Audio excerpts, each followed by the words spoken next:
Good morning, good evening, good afternoon. Whatever time of the day you're listening to this, welcome to another recording of Invincible You. Thank you so much for being here. Thank you for showing your support with these podcasts. So remember, Invincible You is all about personal growth. I want people to take away from this. So I had a really interesting guest with me today, Rob Barlow, and we talked about being online digitally and what happened a year back in March when most people were thrust into that environment, thrust into being in situations that sometimes people had never been in before. And it was we kind of tapped into it from a psychological perspective, some of the barriers that people felt, but it was just really interesting. So I really hope you enjoy this one. Share with people that you think might find it interesting. Okay, take care. So we have a guest in the room, and the guest today is Rob Barlow. Welcome, Rob. Thank you for being here. Hi, good afternoon. How are you doing? I'm really good. Thank you for asking. How are you? Yeah, I've been out for an 8-mile walk this morning. Got some fresh air inside my head. How long did it take you to do 8 miles? Just out of curiosity. 3 hours. 3 hours? Yeah, I'd say that was about right. Walking, not running. Yeah.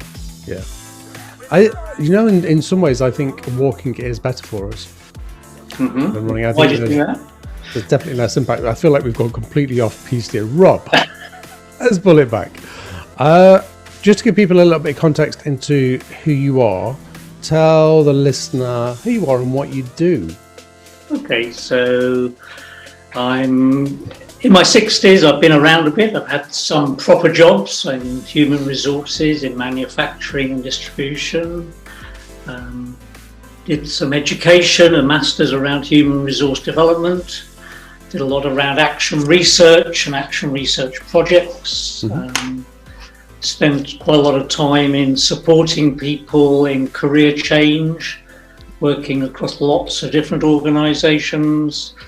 And most probably for the last 10 years have been quite closely associated working with a national quality standard called Matrix. Okay. And today we are going to talk about something just slightly off piste, but definitely on topic, which is working online. Oh. Yes. That's a good thing to talk about.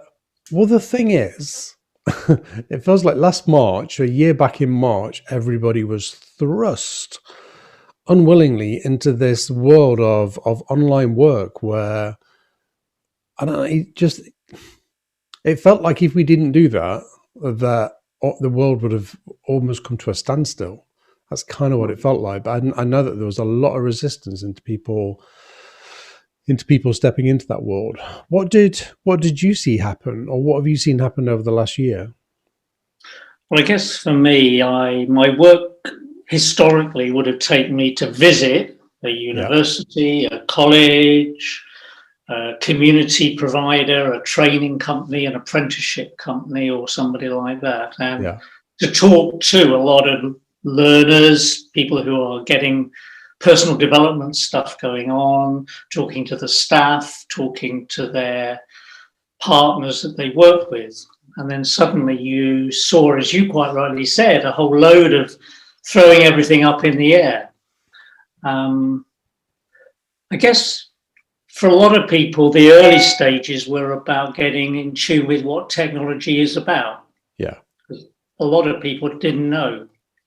And people had heard about systems and ways of working, but they hadn't really been part of that and hadn't really embraced it. Yeah. So when you look at like the staff teams involved, all of the teachers, the tutors, I don't know, counsellors I might have spoken to, they were all saying, oh, we ran round madly for about a month trying to work out how to get a head around this stuff. And then you started to see a lot of people really starting to see some of the benefits of it.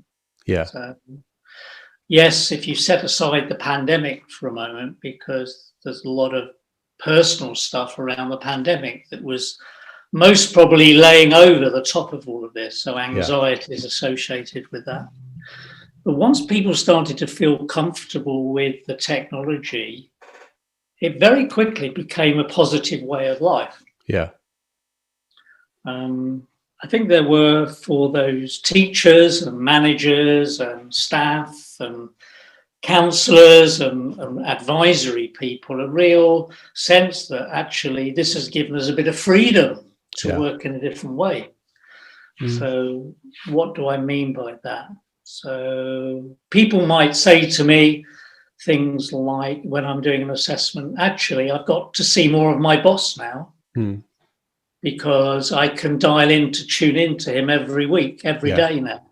Yeah. And when you talk to quite a lot of the learners who I've been talking to, they've been talking about their experiences of having more regular engagement and having access to their professional support network, if you like. Yeah.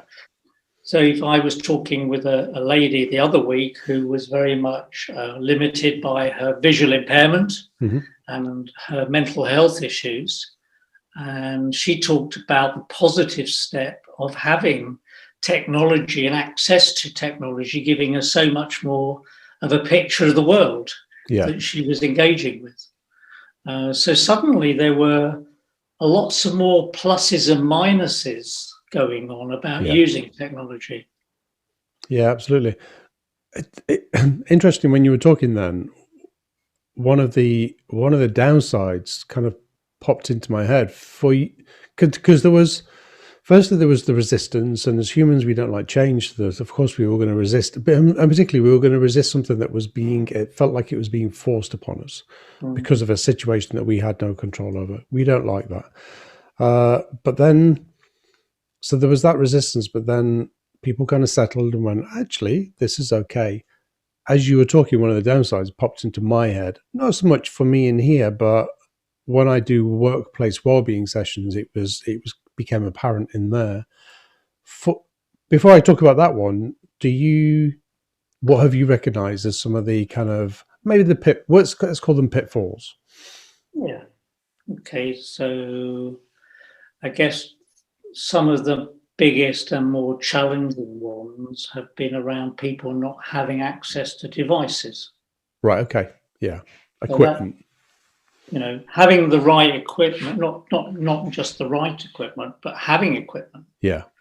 So in a homeschooling environment where a member of staff is there and they've got other children using equipment, how can I engage if there's only one piece of kit? Yeah.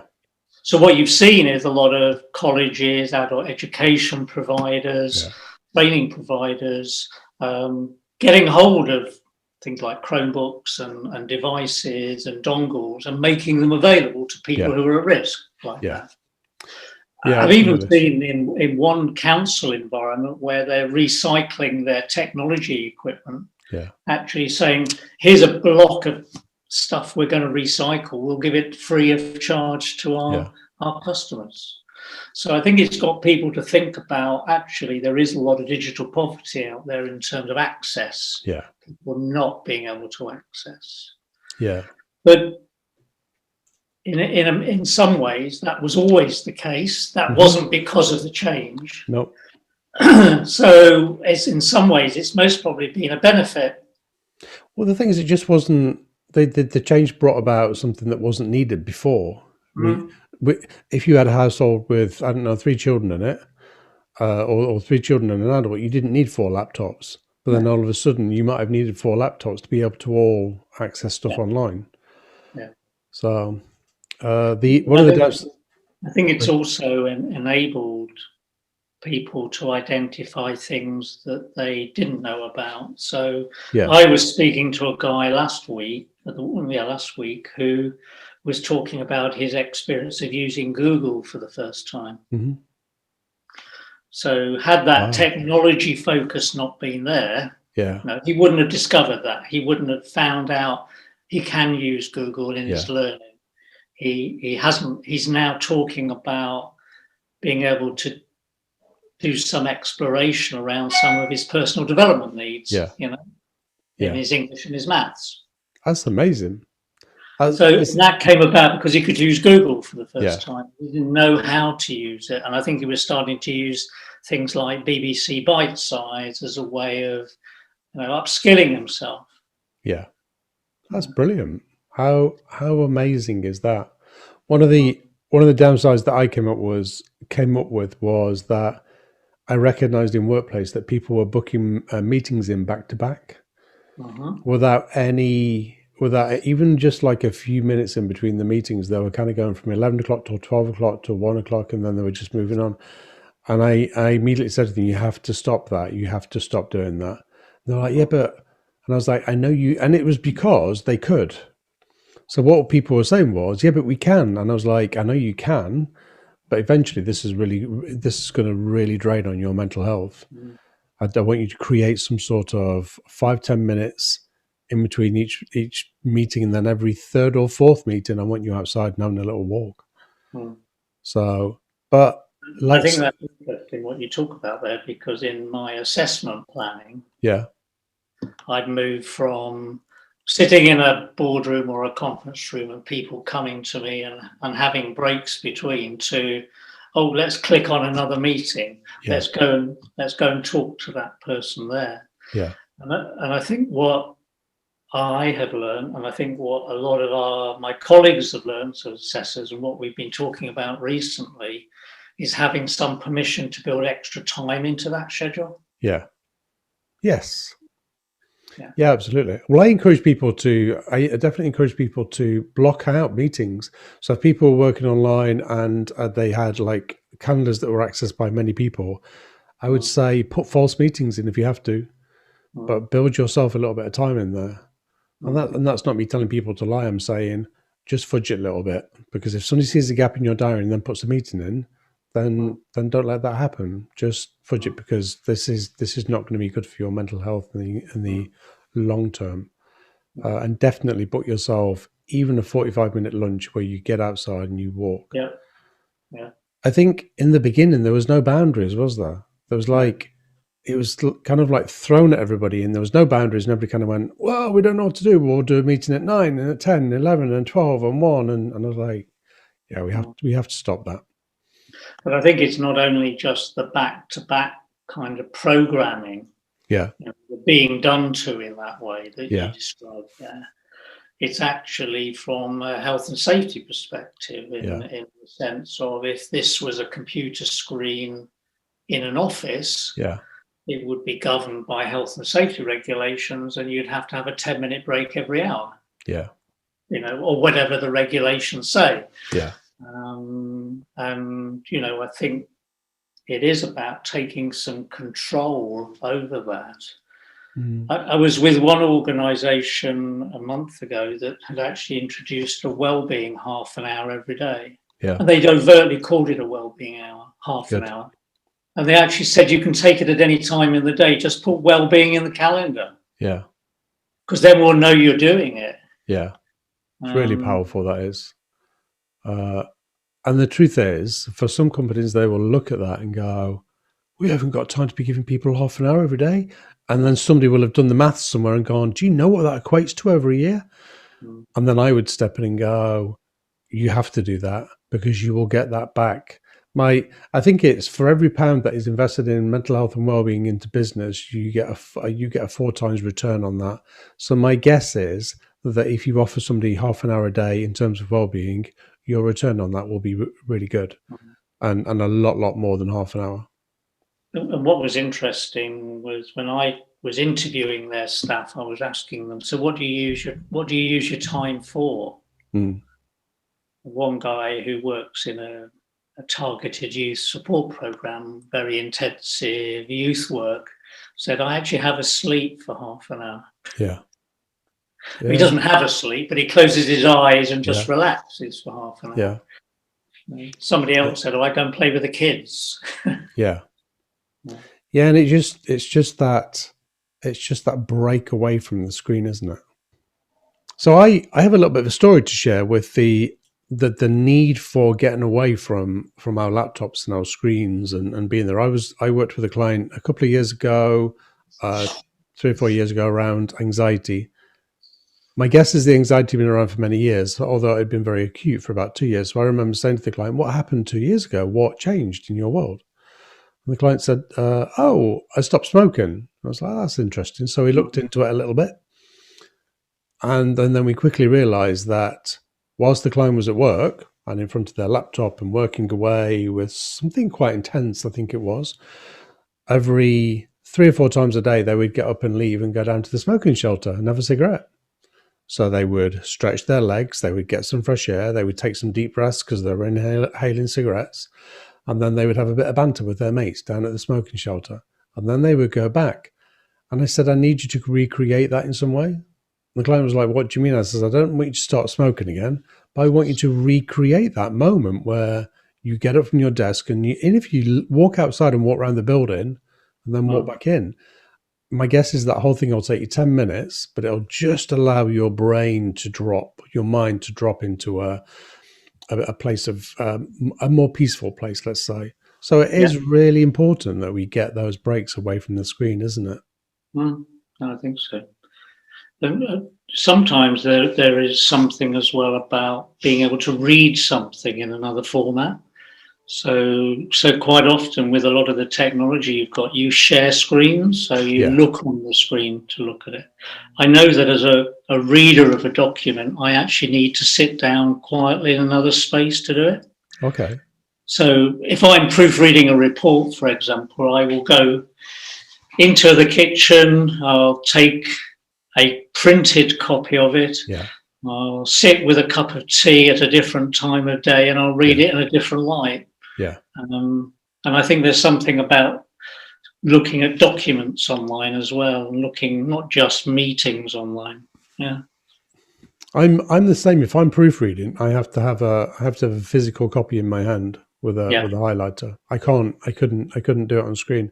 Something really interesting happened with me a few weeks ago where I was about to access a podcast, and then I saw that there was a printed version, so a transcript of the podcast. And really interestingly, I would never have guessed that I would have done this. I chose to read the podcast and not listen to it. Right. And I was doing it, and I was like, wow, I would never have guessed that this would have been more comfortable to read it and not listen to it. But for some reason in that moment, I was like, no, I want to read it. I don't want to listen. I don't want to listen to it. So I guess the learning there is, for me and for everybody listening, is don't always be blindsided by what you think your medium is in terms of, do you want it visual? Do you want it auditory? Kinesthetic? Don't be blindsided into that, because sometimes it shifts a little bit, and we should go with what we feel in that moment. That part's really important. I think you're right. It was interesting talking to some of the tutors about the use of technology. This is going slightly further away, but in some ways the same. That teachers have had to learn different tools and techniques. Yeah. So when you look at the range of technology that we've got, I mean, we've got a box here called Zoom. This is a recorded video. Yeah. And for quite a few teachers, using video was quite a new experience. Yeah. But then they're learning how to use online technologies, things like Padlet or things like Jamboard, which when I say them makes you think that I know exactly what I'm talking about. But I have no acknowledgement of it other than to say when I've seen them being used by people, it helps to give them different alternative ways of presenting information. Yeah. So if you look at something like Padlet, I've seen some really good self-serve technology that people can link onto. Yeah. Rather than sitting on a video screen or with a dialogue as we're having here. Yeah. And I think it's helping people to think about, how do people learn? How can I learn using technology differently to help my learners? Yeah. And let's experiment with some things together. Yeah. Because this is so new in many ways. So new. Do you think, no, I don't want to ask you that question yet. Going back to the teachers, do you know what they struggled with the most? What was, for you, what was the most common thing that you came up with in terms of their kind of vast growth spurt? Yeah. So from a change point of view, teachers would be much happier maintaining what they knew and what they did previously. Yeah. So suddenly there was this rapid demand to put things online. Yeah. So to put something meaningful online is a big step when you've never done it before. Yeah. And to sit there like you're sitting opposite me here and just to talk was a new experience. But then I also learned that they were learning about how do you facilitate a small group, let's say, of half a dozen adults. So I was working in Manchester recently with a really great organisation that works with people who struggle with domestic abuse. Mm-hmm. And many of them have been in prison as a consequence of it in many ways. And there may even be drug-related issues associated with it. So you've got this population of people who are working through some program of rehabilitation into a normal life for themselves, engaging through a screen for the very first time with laptops they were given to use. And the tutor was learning how to facilitate a group in that way. Yeah. And they've moved now to effectively becoming a self-managed group and becoming a group that is actually accessing, as part of a community range of services, other support mechanisms that have set up a sewing group, for example. So from the role of the teacher becoming much more a facilitator, becoming somebody who helps to overcome individual needs around the barriers of technology. Yeah. So recognizing when you're maybe working with 2 or 3 people that one person is really struggling. Yeah. How can you cope with that when it's remote? Yeah. So I've seen in a college of further education, for example, where the people who support the learners with additional needs, so people who maybe have visual impairment, maybe have learning disabilities or have physical disabilities and are on educational healthcare plans, for example, might, in a normal college environment, have someone allocated to support them as a support worker. Yeah. So how does that look online? You know, how does that look online? How does a learning support worker who spent their physical working life working alongside somebody support this remote relationship in a classroom? And what they learn in that particular example is how to create separate rooms that they can go to with that person and give them the additional support. Yeah. So to answer your question is I think it's people exploring it, trying it, giving it a go, but also getting some feedback on it. So don't just assume that what is there is meeting the needs of individuals. So how do you know what's going on is meeting the needs of those people? Yeah. And that might be about some evaluation mechanism. It might be about just asking some questions, maybe using a Google form and sending them an electronic questionnaire to fill in. There's something around, there's definitely something there around people's natural resistance to change. There's definitely something there around people's resistance to being told that we're changing a medium or a model for something. And I remember saying to only perhaps a couple of my clients who were really resistant, and I went, look, what we'll do is we'll arrange a 15-minute chat. It's not an appointment. We'll arrange a 15-minute chat. We'll hook up online. We'll do everything and then we'll just sit and have a chat. And usually by the end of 10 minutes, I go, so how does this feel? And they go, it's all right, really, isn't it? I'm like, yeah, of course it is. But they just needed to have that experience where they go, yeah, it's okay, isn't it? And I'm like, yeah. I was working online before we went online last March. So I had some experience, but even then I had to go to my supervisor and go, how do I open up the deep, dark stuff? How do I go to those really, really, really dark places whilst we're online and I don't have somebody physically in the room with me. She just looked at me and she says, well, if they were physically in the room, would you touch them? Would you hold them? Would you hug them? And I was like, no. And she was like, so what's the difference? Because you're still there, you're still going to hold them metaphorically, and you're still going to offer them that same space. Yeah.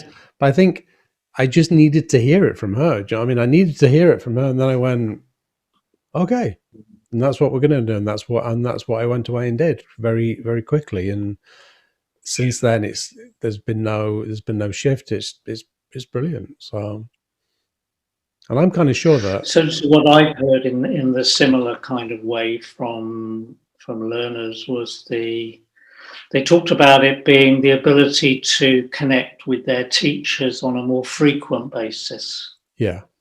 So the ability to ask silly questions, the ability to engage in just small pieces of it, rather than have to sit in a 2-hour class. Yeah. I've heard stories about people with additional support needs with their family members around them and parents of children generally being able to engage in the conversation, so it not being singular. Yeah. I've heard stories about people listening at different times, listening to the recordings of things in different ways. Yeah. I've heard about people getting support from young people. So there's one organisation it's that one in Manchester that have done a pilot called Digital Buddies. Yeah. So they've been working with 16, 17-year-olds who would have normally been on the National Citizenship Service with them at that time, but for physical reasons can't go on camp at the moment. Yeah. And they've been aligning them to support people who wanted additional support to be working remotely. Yeah. And so you've ended up with something like 60 beneficiary people in the community getting support from about 40 young people to work on technology issues. Now, that connection had a number of different benefits in terms of socialization, understanding the issues that an older person has got, but it also gave those young people something to add to their CV and their university application. Absolutely. Absolutely. For you, Rob, where do you see the future? So we were all kind of thrust onto the online world last March. Mm-hmm. Where do you see the future, and where would you like to see the future? Well, people talk about this blended approach, and that's been around for a long, long time, I guess, as a phrase, but I don't think we ever really knew or had a feeling about what it was about. Yeah. I think we thought it was go and do a course and then we'll talk about it face to face. It was, I think the nature of the interactions that have come about have become multifaceted now, I think, in that sense. So if you look at some of the kind of learning I've seen, so if you take language courses, for example, adult education language courses, people learning Spanish, learning French, whatever, those work very successfully online. Yeah. Perfect. So on the one hand, they may have transitioned to becoming a large proportion of their work online. Yeah. I've seen some adult education environments where, like a pottery class, has become a click and collect pottery class. So you book and go and collect your resources and then make it at home and then share it on the screen. Yeah. Now, I don't think those kind of examples will necessarily carry on in their full way, but they're illustrative, I think, of how different bits of the jigsaw puzzle can be made to work effectively, depending on the space you need to work in. Yeah. So I think that's the clue to it, I think, in that sense. And I think there is stuff around safeguarding to think about in terms of online capability. I think there's also examples of the capabilities of the organization itself that you're working with, if it's your organization providing the services you provide, for example, how do you think it works best as well? Yeah.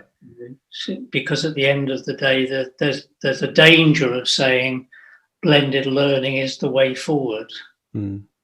Because I'm not sure. I think you've got to think about, so what is our strategy for providing the right blended solutions using the technology that we've been learning about and has worked for our clients effectively. Yeah, I agree with what you're saying there in terms of each organization, each individual, they have to ask themselves. They have to ask themselves what's the best way forward. I guess one of my hopes from all of this is that individuals and companies, massive companies, now realize that we don't need to put people on an aeroplane to fly to another country for one day, for one meeting, and then fly back. We don't need to do that anymore. Do I think it'll stop? Not for a second, because I think as the competition ramps back up again and people are trying to prove themselves and they want to build those relationships, we will then get back on aeroplanes and fly out to France for a meeting, which is a shame. But I do think they'll recognize that we can do more stuff online. I think that will just happen.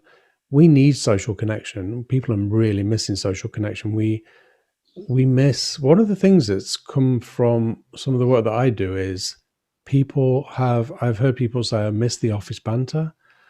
I miss like having a laugh with Joe as I'm walking down the corridor. I was working with some office-based people the other week and they said, I really miss somebody walking into the office and saying, oh, Mary, can you just do me this? And then Mary does a little job for Joe, and then Mary gets a helper's high from that. So she feels instantly better and Joe gets his job done. Joe potters down the corridor and that's it. Everybody's happy. When people are sat in their own kitchens, that's not happening. There's none of those kind of like instant gratification moments taking place. So we do need to be back in, well, not me, but other people need to be back in that office environment or the workplace and connecting. Some of the examples where people have been saying to me, I don't want it to go back to that. Yeah. I think it's quite interesting to look at. I mean, I talked about the Spanish class, but, I do think there are some of the promotional activities that organisations are involved in, things like chat facilities, the ability to have online presentations, the ability not to have to rush home from work, pick your son up and go to a college open evening at 6 o'clock, having had a hard day's work. You can go online and take a look at that. I think you can talk to the careers advisor about things more remotely. I think organisations have opened their front door more. I think that will carry on in that way because I think that's efficient. I think it's accessible for people. I think some of the delivery is right to be online. So some of the more class-based qualifications might move online and give people access at a time that's more relevant to them. I think things are going to become more bite-sized as well. The technology gives you a chance to do bite-sized bits. I think the technology is giving people creative juices as well about how they present information and advice to people. And that you don't have to go to an event for it. And I do think that social interaction side of it is a big piece that I'm seeing people are missing as well. With social animals, over the last year, what have you seen people struggle with the most? What do I see struggling most with? What have you seen people struggle with the most?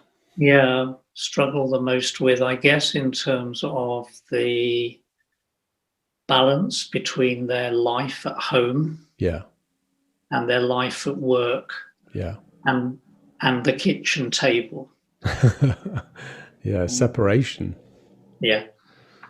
Because there isn't, for some people there isn't. So for me, I'm kind of sat here. Most of my work, pretty well all of my work that I do now is online. Yeah. On my assessment work. It allows me to get to places very easily because I don't have to go there. But I actually used to quite enjoy getting on the train and exploring a place. Yeah. Okay. But I tried to make the space I'm in more reasonable. I've got a desk that goes up and down. I try and stand. I don't sit down all the time. Yeah. I try and modulate my voice more, to try and animate it more, to make it more less singular, to make it more engaging. But at the end of the day, it's still not a social interaction in that sense. No. It's still not that. It's still not being able to see things in reality as well. So when I used to go to a meeting, I might sit in a reception area. I might go to assess an organisation.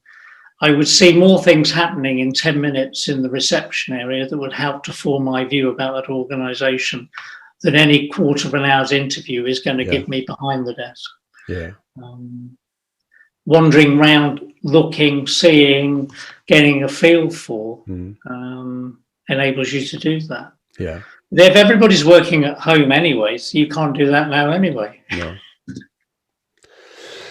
No, but hopefully not for much longer. Hopefully we are slowly returning to some level of normality. I don't like using that word, but normality. If there was one thing that you wanted people to take away from this podcast all about being growth and learning and personal growth, what would you want people to take away? I think the first thing is have a go. Yeah. Work out a way to have a go. Yeah. Because what I see when people have a go, they can't break it. Yeah. So have a go and don't worry about breaking it because it won't break. Yeah. Have some confidence and try it out. So what I see is people trying and testing. Find an environment where you're not judged by what you do. Yeah. So some environments can be quite challenging to be on. So if you're on a Zoom call with 5 other people, you might find that quite hard. They say, well, can I have a private session to start with, or something like that. Find the things that work for you. So what are going to be the practical benefits for you in becoming good with technology? Because they're not just about the interaction with Kevin or with Rob. They might be actually around me doing my kids' homework more effectively, or accessing the council house waiting list, or looking at bus timetables. Yeah. What other things might motivate me to want to use technology? And I think the third thing is around getting some help to try and focus on overcoming some of those real barriers at the beginning in using technology. You can't sit in your own room sometimes and work this stuff out. You actually need to sit with somebody to do it. Yeah. Yeah, absolutely. Absolutely. And I wonder what the barrier is there. Why have so few people, why have people really struggled to step forward and say, oh, can you just give me a hand with this? I'm really struggling to work this out. And the other thing to remember, that's a brilliant list of things to take away. Nearly everything is accessible. If you can access Google, then you can access the world, because there are videos on everything now. If you want to boil an egg, there's 20 videos on how to boil an egg. You can almost access anything you want, any platform you want, any process you want to do on any kind of platform. Everything's there. So spend a bit of time kind of rehearsing and researching and looking into it. So some people get really challenged with some of the language. So yeah, there'll be some early adopters out there that are talking about Jamboard and Zoom and Google Forms and WhatsApp and everything like that. And for a lot of people, that can be quite a barrier to wanting to explore. Yeah. Because they think it's something that's very organized and structured and hard to get into. Yeah. It might just be simply setting up a small WhatsApp group with somebody, Yeah. The other thing that I really valued in what you said then was test it. I always remember somebody saying that years ago, and it was in a coaching type setting.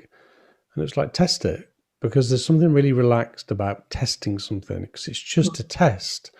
There's no pressure on a test because it's just a test. And when we say test, the mind kind of goes, oh, there's no expectation here, because with a test, we don't know what the outcome is because we're testing it.